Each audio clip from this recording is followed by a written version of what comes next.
नमस्कार मित्रों, अभय ज्ञान प्रोडक्शन में आप सभी का बहुत बहुत स्वागत है। अभी खरमास का महीना चल रहा है। बहुत लोग उसको खरमास कहते हैं, खरवास कहते हैं अपनी अलग अलग भाषा में। तो अक्सर माना जाता है कि जब खरमास होता है तो उसमें कोई मांगलिक कार्य, शादी विवाह या कुछ भी और नहीं किया जाता है। ये 14 दिसंबर 2021 से लेकर 14 जनवरी 2022 तक खरमास लगा हुआ है। चतुर्मास की तरह खरमास में भी कोई मांगलिक यानी शुभ काम नहीं किए जाते हैं। विवाह हो गया, मुंडन, गृह प्रवेश आदि शुभ जितने कार्य होते हैं वो इस समय में करना अशुभ मानते हैं और खरमास समाप्त होने के बाद ही मांगलिक कार्य किए जा सकते हैं। तो क्यों नहीं किए जाते हैं खरमास में कोई मांगलिक कार्य, ये आप सोचते होंगे। तो खरमास के दिनों में सूर्य देव धनु और मीन राशि में प्रवेश करते हैं। इसके चलते गुरुदेव बृहस्पति, उनका प्रभाव कम हो जाता है। वहीं पर गुरु ग्रह को शुभ कार्यों का कारक माना जाता है। लड़कियों की शादी के कारक गुरु माने जाते हैं। गुरु कमजोर रहने से शादी में देरी होती है। साथ ही रोजगार और कारोबार में भी बाधाएं आती हैं। इसके चलते अगर खरमास के दिनों में कोई भी शुभ काम नहीं किए जाते हैं तो वो इसीलिए। देखिए, विवाह के लिए शुक्र और गुरु दोनों का उदय होना आवश्यक होता है। अगर स्त्रियों में गुरु का होना, पुरुषों के लिए शुक्र का होना, ये विवाह के समय को दर्शाता है।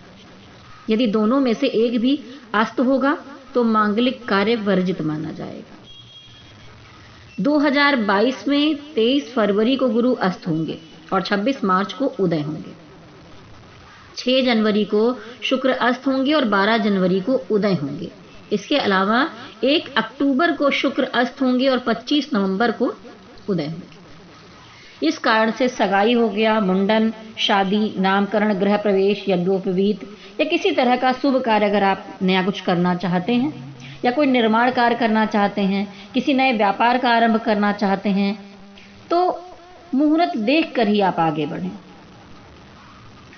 तो यहाँ पर क्या बिना मुहूर्त के भी विवाह किए जा सकते हैं, ये भी एक क्वेश्चन है, क्योंकि बहुत सारे लोग ऐसा भी मानते हैं।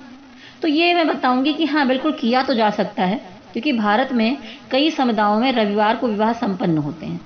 इसके पीछे अभिजीत मुहूर्त की विशेष भूमिका होती है। अधिकांश लोग पौष मास में विवाह करना शुभ मानते हैं। ऐसा भी हो सकता है कि दिसंबर मध्य से लेकर जनवरी मध्य तक उत्तर भारत में बहुत कड़ाके की ठंडी पड़ती है। धुंध के कारण आवागमन भी बाधित रहता है और खुले आसमान के नीचे विवाह की कुछ रस्में निभाना प्रतिकूल मौसम के कारण संभव भी नहीं हो पाता।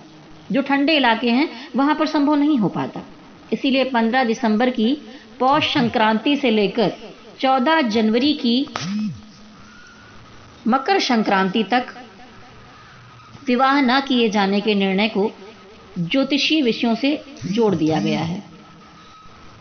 कुछ समुदायों में ऐसे मुहूर्तों को दरकिनार रखकर रविवार को मध्यांत में लावा फेरे या पाणी ग्रहण संस्कार भी करा दिया जाता है, जो लोग कम मानते हैं। इसके पीछे भी ज्योतिषीय कारण पार्श्व में छिपा होता है। हमारे सौर मंडल में सूर्य सबसे बड़ा ग्रह है, जो पूरी पृथ्वी को ऊर्जा प्रदान करता है। ये दिन और दिनों की अपेक्षा अधिक शुभ माना गया है। इसके अलावा हर दिन ठीक 12 बजे अभिजीत मुहूर्त चल रहा होता है। भगवान राम का जन्म भी इसी मुहूर्त काल में हुआ था। जैसा इस मुहूर्त के नाम से स्पष्ट है कि जिसे जीता ना जा सके, अर्थात समय में हम जो कार्य इस समय में आरंभ करते हैं उसमें विजय की प्राप्ति होती ही होती है, ऐसी मान्यता है।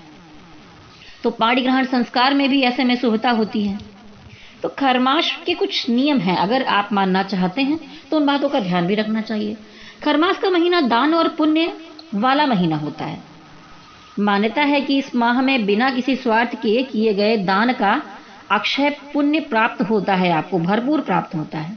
इसीलिए खरमास के महीने में जितना अधिक संभव हो सके गरीबों की, जो गरीब हैं जिनको आवश्यकता है, आप उनकी मदद कर सकते हैं। जरूरतमंदों को दान अवश्य करना चाहिए। देखिए, ये महीना भगवान विष्णु और श्री कृष्ण की विशेष पूजा का समय होता है। तो आप अगर जैसा कि इसमें देखिए, आप दान पुण्य भी करें और विष्णु भगवान और कृष्ण भगवान की पूजा भी करेंगे तो आपके लिए बहुत बेहतर रहेगा। ऐसे में आप नियमित रूप से गीता का पाठ कर सकते हैं। विष्णु सहस्त्र नाम भी पढ़ सकते हैं और श्री कृष्ण और विष्णु भगवान के मंत्रों का जाप भी कर सकते हैं। खरमास में तुलसी की पूजा करने से लाभ मिलता है। शाम के समय में तुलसी के पेड़ के सामने घी का अगर दीपक जलाते हैं तो ऐसा करने से आपके जीवन की परेशानियां कम होती हैं। और खरमास के दौरान रोजाना सुबह सूर्योदय से पूर्व उठना चाहिए और सूर्य को जल देना चाहिए। मान्यता है कि इस दौरान सूर्यदेव कमजोर होते हैं, ऐसे में उनकी पूजा करना शुभ माना जाता है। खरमास के महीने में गौ सेवा का भी विशेष महत्व है। इस दौरान गायों का पूजन कीजिए, उन्हें हल्दी तिलक लगाकर गुड़ चना खिलाएं, हरा चारा खिलाइए। इससे श्री कृष्ण भगवान की भी विशेष कृपा होगी आप पर। अब देखिए इसमें कथा क्या है जिसकी वजह से आप खरमास को मनाते हैं। तो मैं आपको एक पुरानी पौराणिक कथा आपको बताना चाहूंगी। पुराणों के अनुसार जब एक बार सूर्य देवता अपने 7 घोड़ों के रथ पर सवार होकर ब्रह्मांड की परिक्रमा कर रहे थे, तब निरंतर चलते रहने के कारण उनके रथ में जो घोड़े चल रहे थे, जो जुते हुए थे, वो थक गए थे काफी और सभी घोड़े प्यास से व्याकुल हो उठे थे। घोड़ों की यह स्थिति देखकर सूर्यदेव बहुत दुखी हुए और उनकी चिंता होने लगी कि आप क्या करें। रास्ते में उन्हें एक तालाब दिखाई दिया जिसके पास 2 खर यानी गधे खड़े थे। भगवान सूर्य नारायण ने प्यास से व्याकुल अपने घोड़ों को राहत देने के लिए उन्हें खोलकर 2 गधों को अपने रथ में बांध लिया, लेकिन खरों के चलने की गति काफी धीमी होने के कारण रथ की गति भी धीमी हो गई। फिर भी जैसे जैसे 1 मास का चक्र पूरा हो पाया, उधर तब तक घोड़ों को काफी आराम मिल चुका था। इस तरह यह क्रम चलता रहता है। इसी वजह से इस महीने का नाम खरमास रखा गया। इस प्रकार पूरे पौष मास में खर अपनी धीमी गति से भ्रमण करते हैं और इस माह में सूर्य की तीव्रता बहुत कमजोर हो जाती है। पौष के पूरे महीने में पृथ्वी के उत्तरी गोलार्ध में सूर्य का प्रभाव कमजोर हो जाता है। क्योंकि सनातन धर्म में सूर्य को महत्वपूर्ण और कारक माना जाता है, ऐसे में सूर्य की कमजोर स्थिति को अशुभ माना जाता है। इस कारण खरमास में भी किसी तरह के मांगलिक कार्यों पर रोक लगा दी जाती है। तो ये एक कथा है, मैं ये नहीं कहूँगी कि ये पुराणों में लिखी गई कथा है, सत्य है असत्य है ये मैं आपसे बिल्कुल नहीं कहना चाहूँगी कि आप इस पर विश्वास करें। बस मैं ये कहना चाहूँगी कि ये जो महीना है इसमें सूर्य भगवान कुछ कमज़ोर होते हैं, तो अगर आप सूर्य भगवान की अधिक पूजा करेंगे तो आप सुबह प्रातःकाल उठकर लोटे में जल लीजिए और सूर्य भगवान को उसमें लाल रंग की रोली डालिए, लाल पुष्प डालिए और जल चढ़ाइए और आप उनसे प्रार्थना कीजिए, उनके 12 नामों का जाप कीजिए। और आप इस मंत्र का भी उच्चारण कर सकते हैं, ओम आदित्याय विद्महे मार्तंडाय धीमहि तन्नो सूर्य प्रचोदयात्, धीमहि तन्नो सूर्य प्रचोदयात्। ओम जपाकुसुम शंकाशम काश्यपेयम महादुतिम तमो अरि सर्व पापघ्नम प्रणतो अश्मि दिवाकरम। आप ये जाप कर सकते हैं।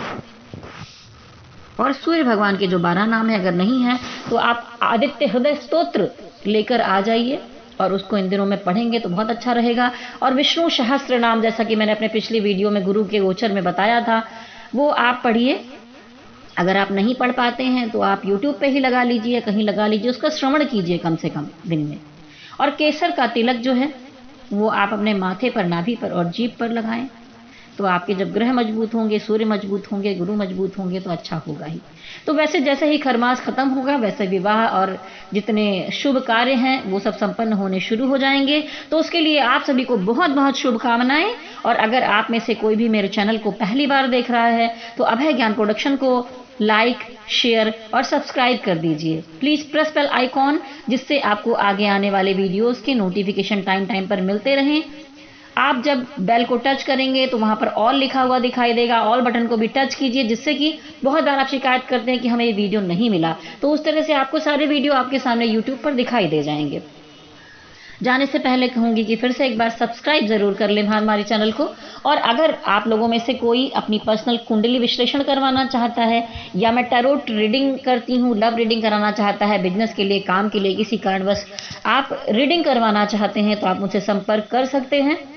मेरा नंबर नोट कर लीजिए, लेकिन जब आवश्यकता हो मैं आपसे खुद ही बात कर लूँगी। आप अगर व्हाट्सअप करेंगे और वहाँ अपनी समस्या बताएंगे तो ज़्यादा बेहतर होगा। नंबर नोट कर लीजिए 9323135511।